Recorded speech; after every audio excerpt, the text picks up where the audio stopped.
Sealand एक असामान्य समुद्री किला है जो मानव निर्मित है। यह समुद्री किला उत्तरी सागर में सफक से लगभग 12 किलोमीटर पूर्व में स्थित है, जिसे रफ्स स्तंभ के रूप में जाना जाता है। एक अपतटीय मंच को अपना क्षेत्र मानता है। रफ्स स्तंभ एक मौन सेल समुद्री किला है जिसे द्वितीय विश्व युद्ध के दौरान अंतर्राष्ट्रीय जल में अंग्रेजों द्वारा बनाया गया था। 1967 के बाद डीक मिशन किए गए रफ्स स्तंभ पर कब्जा कर लिया गया है और पैडी रॉय बेट्स के परिवार और सहयोगियों द्वारा एक संप्रभु राज्य के रूप में दावा किया गया है। बेट्स ने 1967 में अपना खुद का स्टेशन स्थापित करने के इरादे से समुद्री डाकू रेडियो प्रसारकों के एक समूह से रफ्स स्तंभ को जब्त कर लिया। 1977 में भाड़े के सैनिकों द्वारा सीलैंड पर आक्रमण किया गया था, लेकिन वह हमले को पीछे हटाने में कामयाब हो गए। यूनाइटेड किंगडम द्वारा 1987 में अपने क्षेत्रीय जल को 12 समुद्री मील तक बढ़ाने के बाद यह मंच ब्रिटिश क्षेत्र में रहा है। इतिहास की बात करें तो 1983 में द्वितीय विश्व युद्ध के दौरान ही मैटफोर्ट रफ्स का निर्माण यूनाइटेड किंगडम द्वारा मॉनसेल फोर्ट में से एक के रूप में किया गया था। मुख्य रूप से जर्मन माइन लेइंग एयरक्राफ्ट के खिलाफ आसपास के मुहानों में महत्वपूर्ण नौवहन मार्ग की रक्षा के लिए। इसमें एक फ्लोटिंग पोंटून बेस शामिल था, जिसमें एक डेक से जुड़े 2 खोखले स्तंभों की एक अधिरचना थी, जिस पर अन्य संरचनाओं को जोड़ा जा सकता था। किले को रफ सैंड्स रेती के ऊपर एक स्थिति में ले जाया गया था, जहां इसके अंतिम विश्राम स्थल पर इसे डुबाने के लिए इसके आधार को जानबूझकर भर दिया गया था। यह लगभग 13 किलोमीटर सफक के तट से तत्कालीन 6 किलोमीटर बाहर यूनाइटेड किंगडम का दावा है और इसलिए अंतर्राष्ट्रीय जल में है। द्वितीय विश्व के दौरान 150 से 300 रॉयल नेवी कर्मियों द्वारा इस सुविधा पर कब्जा कर लिया गया था। अंतिम पूर्णकालिक कर्मी 1956 में चले गए। 1950 के दशक में मॉनसेल किलों का विमोचन किया गया था। वहीं इसके व्यवसाय और स्थापना की बात करते हैं। रफ्स स्तंभ पर फरवरी और अगस्त 1965 में जैक मून और उनकी बेटी जेन ने समुद्री डाकू स्टेशन वंडरफुल रेडियो लंदन की ओर से कब्जा कर लिया। 2 सितंबर 1967 को किले पर एक ब्रिटिश नागरिक और समुद्री डाकू रेडियो प्रसारक मेजर पैडी रॉय बेट्स का कब्जा था, जिन्होंने समुद्री डाकू प्रसारकों के प्रतिस्पर्धी समूह को बाहर कर दिया गया था। बेट्स का इरादा अपने समुद्री डाकू रेडियो स्टेशन को मंच से प्रसारित करना था, जिसका नाम रेडियो एक्सेस कहा जाता है। आवश्यक उपकरण होने के बावजूद उन्होंने कभी प्रसारण शुरू नहीं किया। बेट्स ने रफ्स स्तंभ की स्थापना की घोषणा की और इसे सीलैंड की रियासत माना। 1968 में ब्रिटिश कामगारों ने मंच के पास एक नौवहन बोया की सेवा के लिए बेट्स ने अपने क्षेत्रीय जल होने का दावा किया। पैडी रॉय बेट्स के बेटे माइकल बेट्स ने पूर्व किले से चेतावनी गोली चलाकर कामगारों को डराने की कोशिश की। जैसा कि बेट्स उस समय एक ब्रिटिश विषय था, उसे घटना के बाद आग्नेयास्त्रों के आरोप में इंग्लैंड में अदालत में बुलाया गया था। लेकिन जब अदालत ने फैसला सुनाया कि मंच, जिसे बेट्स अब सीलैंड कह रहे थे, तत्कालीन 6 किलोमीटर देश के पानी की सीमा होने के कारण ब्रिटिश क्षेत्रीय सीमा से बाहर था, मामला आगे नहीं बढ़ सका। 1975 में बेट्स ने सीलैंड के लिए एक संविधान पेश किया, जिसके बाद एक राष्ट्रीय ध्वज, एक राष्ट्रगान, एक मुद्रा और पासपोर्ट पेश किया। 1978 का हमला और सीलैंड विद्रोही सरकार। अगस्त 1978 में अलेक्जेंडर आखेनबाख, जो खुद को सीलैंड के प्रधानमंत्री के रूप में बताते हैं, सीलैंड पर हमले का नेतृत्व करने के लिए कई जर्मन और डच भाड़े के सैनिकों को नियुक्त किया, जबकि बेट्स और उनकी पत्नी को सीलैंड की बिक्री पर चर्चा करने के लिए आखेनबाख द्वारा ऑस्ट्रेलिया में आमंत्रित किया गया। आखेनबाख ने साथ ही जर्मन और डच व्यापारियों के साथ सीलैंड को एक लग्जरी होटल और कसिनो में बदलने की योजना पर बेट्स से असहमति जताई थी। उन्होंने स्पीड बोट, व्यक्तिगत जलयानों और हेलीकॉप्टरों के साथ मंच पर धावा बोल दिया और बेट्स के बेटे माइकल को बंधक बना लिया। माइकल सीलैंड पर फिर कब्जा करने और आखेनबाख और मंच पर छिपे हथियारों का उपयोग करने वाले भाड़े के सैनिकों को पकड़ने में सक्षम थे। आखेनबाख एक जर्मन वकील जिनके पास सीलैंड पासपोर्ट था, पर सीलैंड के खिलाफ देशद्रोह का आरोप लगाया गया था और जब तक वे 75,000 जर्मन मार्क का भुगतान नहीं करेंगे तब तक उन्हें वहीं रोक कर रखा गया।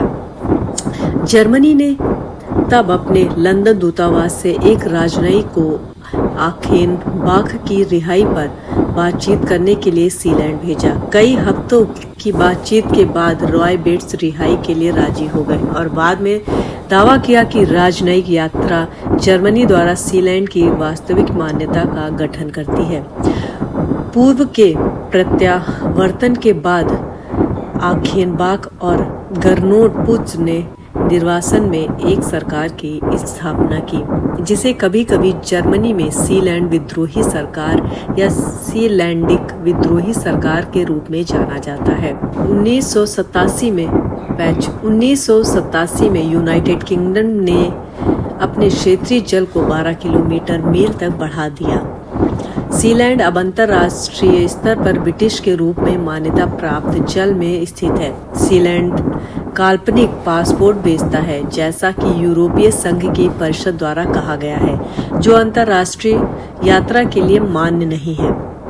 1997 में बेट्स परिवार ने सभी सीलैंड पासपोर्टों को रद्द कर दिया, जिनमें वे भी शामिल थे जो उन्होंने पिछले 22 वर्षों में जारी किए थे। इस एहसास के कारण कि नकली सीलैंड पासपोर्ट की बिक्री के उपयोग से रूस और इराक से एक अंतर्राष्ट्रीय तस्करी और मनी लॉन्ड्रिंग गिरोह सामने आया था। ऑपरेशन के सरगना मैड्रिड में स्थित, लेकिन जर्मनी में विभिन्न समूहों के साथ संबंधों के साथ 1978 के तख्ता पलट के प्रयास के बाद आखेनबाख द्वारा स्थापित निर्वासन में विद्रोही सीलैंड सरकार सहित नकली सीलैंडिक राजनयिक पासपोर्ट और नंबर प्लेट का इस्तेमाल किया गया था। उन्होंने हांगकांग के नागरिकों को अनुमानित $1,000 प्रत्येक के लिए 4,000 नकली सीलैंडिक पासपोर्ट बेचने की सूचना दी थी। माइकल बेट्स ने 2016 के अंत में कहा था कि सीलैंड को हर दिन पासपोर्ट के लिए सैकड़ों आवेदन प्राप्त हो रहे थे। 2025 में बेट्स ने जोर देकर कहा कि सीलैंड की आबादी। इसके बाद बात करते हैं 2006 की आगे की। 23 जून 2006 की दोपहर को रफ्स स्तंभ के शीर्ष मंच में बिजली की खराबी के कारण आग लग गई। एक रॉयल एयर फोर्स बचाव हेलीकॉप्टर ने एक व्यक्ति को स्तंभ से नीचे इप्सविच अस्पताल में स्थानांतरित कर दिया।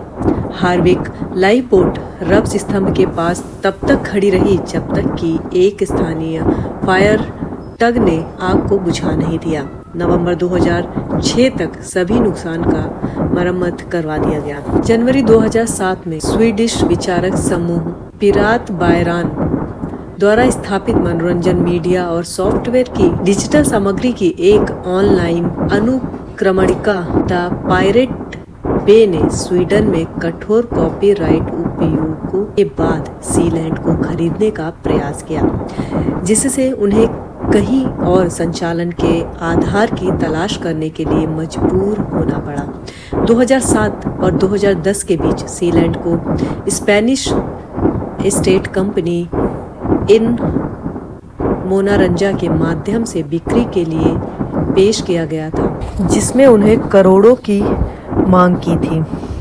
संस्थापक की मृत्यु 9 अक्टूबर 2012 को 91 वर्ष की आयु में रॉय बेट्स का निधन हो गया।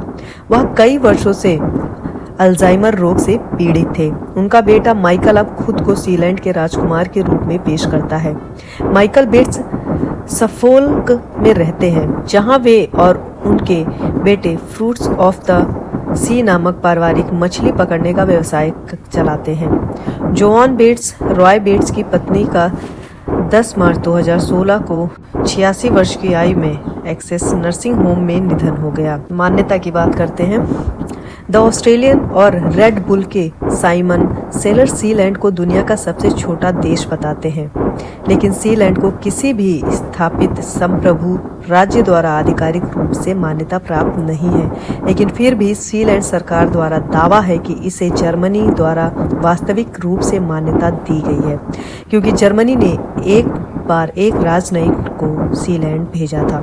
कानूनी दर्जे की बात करें तो 13 और 12 समुद्री मील के क्षेत्रीय जल दावों के साथ सीलैंड और यूनाइटेड किंगडम का नक्शा दिखाया गया है। 1987 में संयुक्त साम्राज्य ने अपने क्षेत्रीय जल को 6 से 22 किलोमीटर बढ़ा दिया।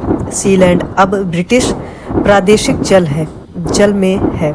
कानून के अकादमिक जॉन गिब्सन की राय में इस बात की कोई संभावना नहीं है कि मानव निर्मित संरचना होने के कारण सीलैंड को एक राष्ट्र के रूप में मान्यता दी जाएगी। वहीं इसकी प्रशासन की बात करते हैं। इसकी कानूनी स्थिति के बावजूद सीलैंड को बेट्स परिवार द्वारा प्रबंधित किया जाता है, जैसे कि एक मान्यता प्राप्त संप्रभु इकाई हो और वे इसके वंशानुगत शाही शासक हों। रॉय बेट्स ने खुद को प्रिंस रॉय और अपनी पत्नी राजकुमारी जोन के रूप में स्टाइल किया। उनके बेटे को 1999 और 1912 में रॉय की मृत्यु के बीच बेट्स परिवार द्वारा प्रिंस रीजेंट के रूप में संदर्भित किया गया था। इस भूमिका में उन्होंने स्पष्ट रूप से सीलैंड के राज्य प्रमुख और इसके सरकार के प्रमुख के रूप में कार्य किया। 2004 में संडरलैंड विश्वविद्यालय द्वारा आयोजित एक सूक्ष्म राष्ट्र सम्मेलन में सीलैंड द्वारा प्रतिनिधित्व माइकल बेट्स के बेटे जेम्स ने किया था। इस सुविधा में अब माइकल बेट्स का प्रतिनिधित्व करने वाले एक या एक से अधिक कार्यवाहक हैं, जो स्वयं एक्सेस इंग्लैंड में रहते हैं। सीलैंड ने सबसे छोटे क्षेत्र को राष्ट्र का दर्जा देने का दावा करने के लिए गिनीज वर्ल्ड रिकॉर्ड बनाया है।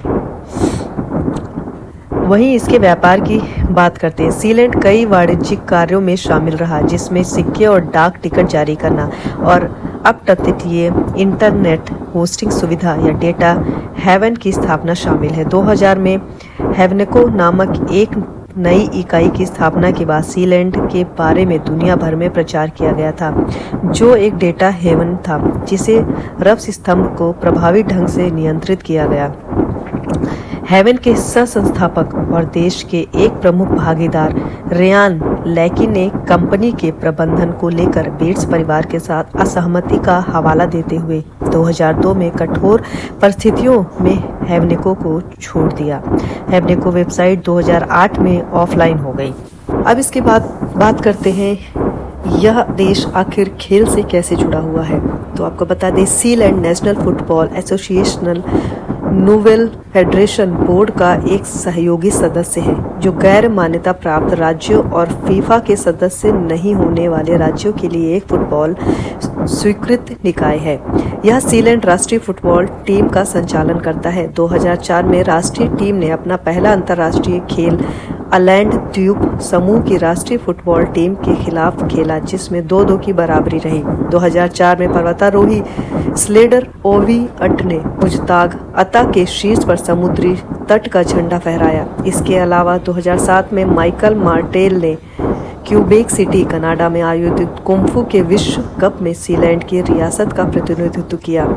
एथलीट प्रिंसिपलिटास बेल्टोरियस के पद पर रहते हुए मार्टेल ने 2 रजत पदक जीते।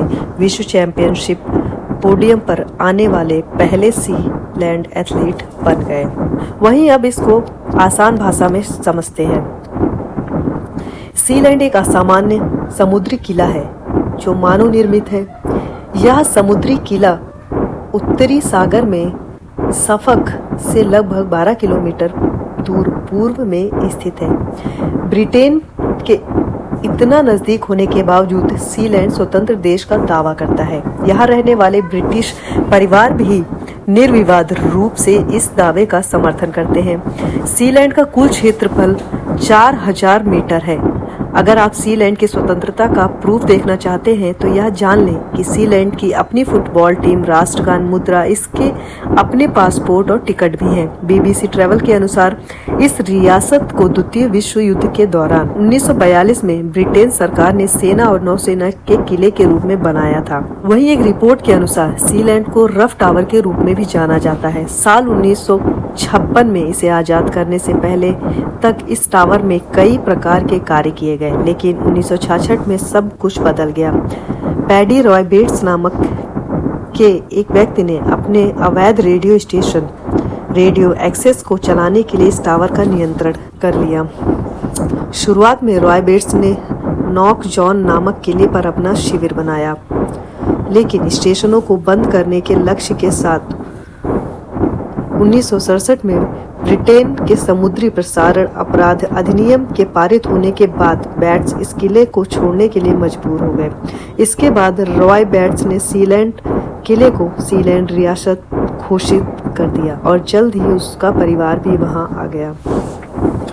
2012 में 91 वर्ष की आयु में रॉय बेट्स का निधन हो गया। फिलहाल इस रियासत का उत्तराधिकारी उनका बेटा माइकल बेट्स है।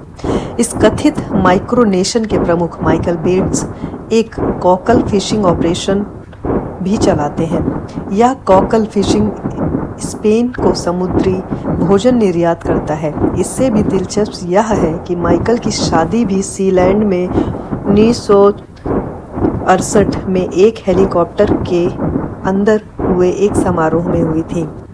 अन्य देशों की तरह सीलैंड में भी बंधक